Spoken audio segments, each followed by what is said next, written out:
Like one of the most difficult choices I have ever faced in life was in 2008. I think I had maybe $30 million left. I had two choices. I could put it all into one company, and then the other company would definitely die, or split it between the two companies. But if I split it between the two companies, then both might die. And when you put your blood, sweat, and tears into creating something, or building something, it's like a child. It's like, which one am I going to let one starve to death? I couldn't bring myself to do it. I split the money between the two. Fortunately, thank goodness, they both came through. I know nothing about technology. I know nothing about management. I know nothing about, but the only thing is that you don't have to know a lot of things. You have to find the people who are smarter than you are. For so many years, I always try to find the people who are smarter than I am. And when you find so many smart people, my job is to making sure the smart people can work it together. And then if smart people can work it together, it's easier. The vision they'll believe. Because if stupid people can work it together easily, smart people can never work together. But stupid people who work it together easily, they don't believe the vision. The people who believe the vision, but they don't work together.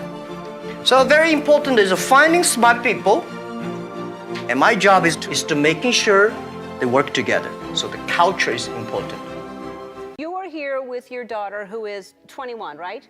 And you were 21 when you became a billionaire. Is that right? Almost, yep. All right, so around that age, you were like the youngest person to become a billionaire. Is that right? Yeah, in terms of my own, earning it on my own, yeah. Right, okay, so, well, it's just the most important thing, yeah. So, did you, when you were a kid, did you care about money, or you just cared about technology and it just happened? Mostly I love software. I do remember at the private school I went to, there were other kids whose families were better off, like they had a Porsche or something, but it wasn't that big of a deal. My thing was that I just loved doing software, I loved hiring people, and I was stunned when it ended up being so valuable. I mean, the annoyance, though, of like people holding it against you that you've had success, holding it against you that you have wealth, viewing billionaires as evil, and you're not doing enough to give back. You have like the Elizabeth Warren thing, that you haven't paid your fair share. I mean, that's got to be kind of aggravating. Yeah, I think it's just important to understand like what is this wealth? It's not like I've got like some massive cash balance. My cash balances are very, very low, and at least until I sold stock, which is really the first time I've actually sold stock in any meaningful way. Was this quarter.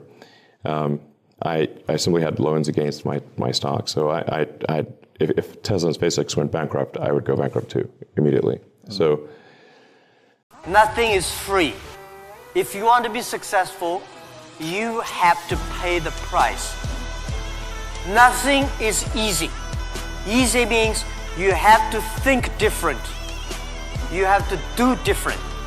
For example, early days in my company, when some ideas come to my desk, Jack, this is a great idea, and I look at everybody.